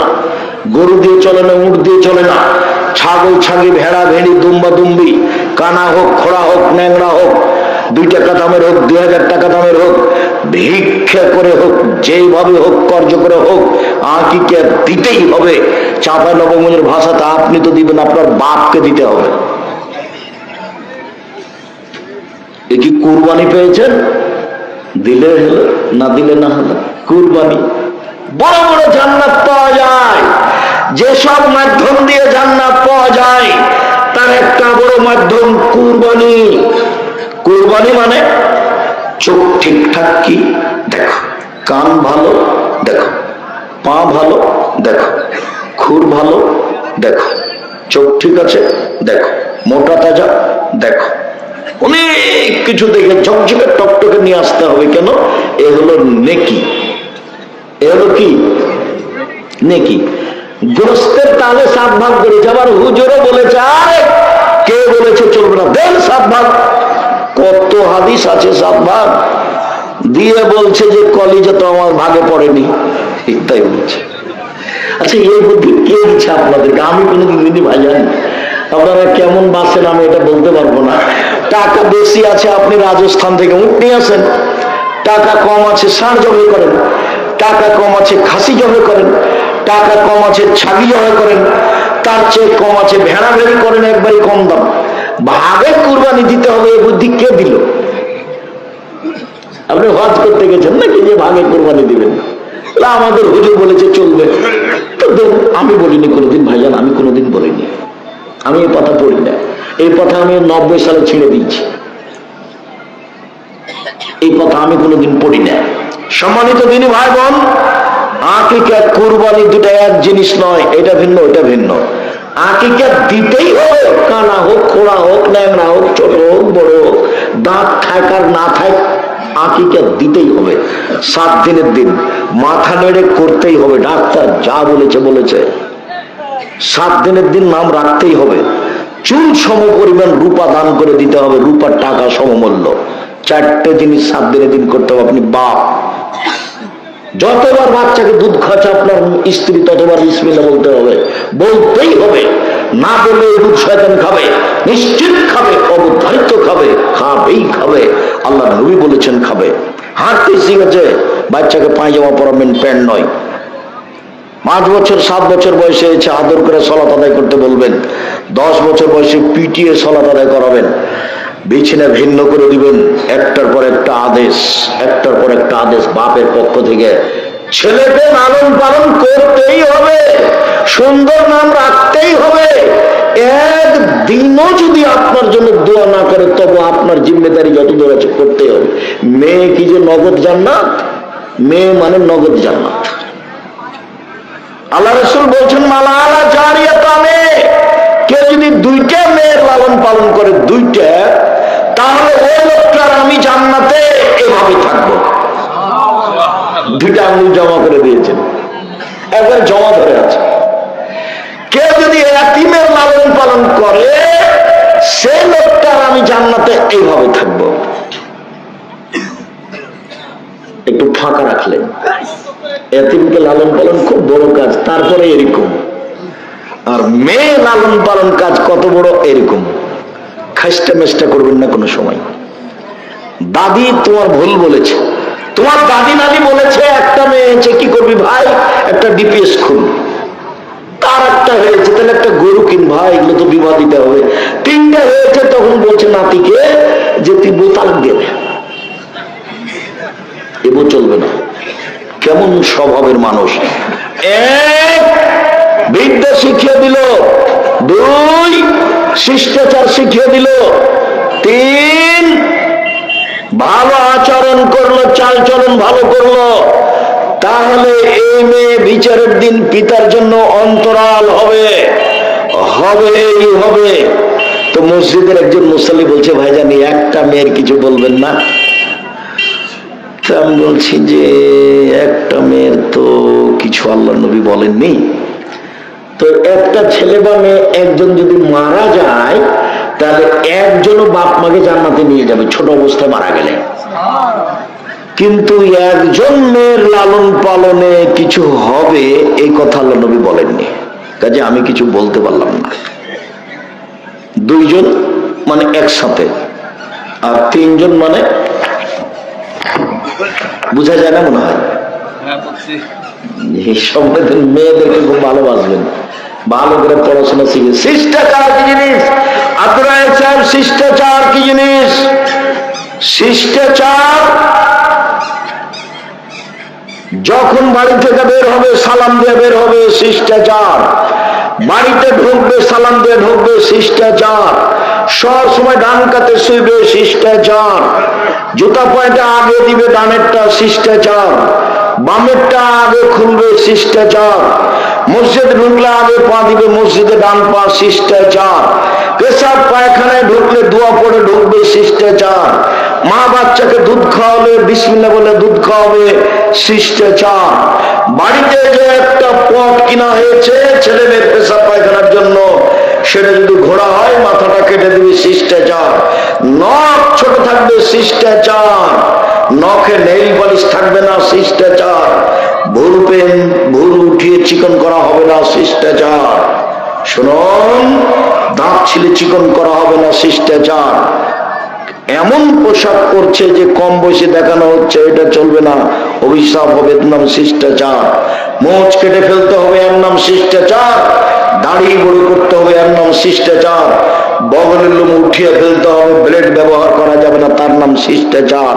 শুনুন, নিচের লোম পরিষ্কার করতে হবে, ঊর্ধ্বে 40 দিন পার হওয়া হবে না। নারী পুরুষ একই হুকুম, যেভাবে সহজ যেভাবে সম্ভব, শিষ্টাচার। মেশাক করতে হবে নিয়মিত, অন্তত ফজরের পরে 5 ওয়াক্ত সালাতে, তার নাম শিষ্টাচার। পেশাব পায়খানার পরে পানি দিয়ে পবিত্রতা অর্জন করতে হবে, হাতটা মাটিতে মেজে নিতে হবে, তার নাম শিষ্টাচার। আগে ঢের টিস্যু পেপার পরে পানি, এটা মিথ্যে। আগে ঢের টিস্যু পেপার পরে পানি, এটা মিথ্যে। আবার ঢের নিয়ে টিস্যু পেপার নিয়ে 40 কদম হাঁটা, এটা নোংরামি, এটা বেহায়াই। খক খক করে কাঁচা পায়ের উপরে পা ওঠা, এটা বেহায়াই। যদি টিস্যু পেপার নিয়ে 40 কদম হাঁটতেই হয়, খক খক করে কাশতেই হয়, তাহলে আপনার স্ত্রী কেন 40 কদম হাঁটে না? ওর কি হলো? আপনি পবিত্রতা অর্জন করে জান্নাত যেতে চান, বউকে জান্নাতে দিবেন না? আব্দুল সাহেব কিভাবে বলেন, ও যদি ঢেল নিয়ে হাঁটে তাহলে কেমন কেমন লাগবে না? ও পুরুষকে কেমন কেমন লাগবে, আপনি যখন ঢেল নিয়ে হাঁটেন তখন তাকে কেমন কেমন লাগে না? তাকেও কেমন কেমন লাগে। কাজে এই নোংরামি নীতি বাতিল। পেশাব পায়খানার পরে অজু করবেন, অজু শেষে একটু পানি নেবেন দুই হাতে, লজ্জাস্থান সামনাসামনি কাপড়ের উপরে ছিটিয়ে দেবেন, বা শেষ। আর যদি মনে করেন যে পেশাব আসলো, তাহলে 40 কদম কেন, 40 ঘন্টা পরে যদি টিস্যু ফেলেন তাহলে মনে হবে পেশাব আসলো। মানে শয়তান আপনাকে পাগল করেছে। আল্লাহ রাসূল বলছেন, বায়ু আসবে মনে হবে শয়তান করছে ওটা, তুমি গন্ধ না পেলে বের হবে না মসজিদ থেকে। বায়ু আসলে মনে হয়, আল্লাহ রাসূল বলছেন না না না না, শব্দ না পাওয়া পর্যন্ত তো বের হবে না। যাক, এখন 40 ঘন্টা কেন, আপনি 3 দিন পরে টিস্যু ফেললেও মনে হবে পেশাব আসলো, শয়তান ধরেছে। রাসূলের পদ্ধতিতে আছেন। এখন যদি শয়তান বলে এই পেশাব আসলো, তখন আপনি বলবেন এই শয়তান, পেশাবে কাপড় ভিজে যাক রে, আর ওযু করবো না, সর এখান থেকে সর, তাহলে এখন বাঁচবেন। ও আপনাকে পাগল পেয়েছে, ও আপনাকে অশাসায় ফেলেছে, সবকিছু হারাবে, ওর কথায় মানবেন না। 40 কদম নেই, খক খক কাঁচা নেই, পায়ের উপরে পাউটা নেই, এইগুলো শিষ্টাচার নয়। সম্মানিত দিনী ভাই বোন, ছেলে মেয়ের উপরে খুব সতর্ক হন। আপনার বসে থাকাতে আমি খুশি, আপনাদের কাছে আসলে ভালো লাগে। এরপরেও লম্বা সফর বলে আলোচনা শেষের দিকে চলে আসলাম। কয়েকটা কথা মনে রাখেন ভালোভাবে। 5 ওয়াক্ত সালাতের সাথে যেন আপোষ না হয় জীবনে। বলো ইনশাআল্লাহ, বলেন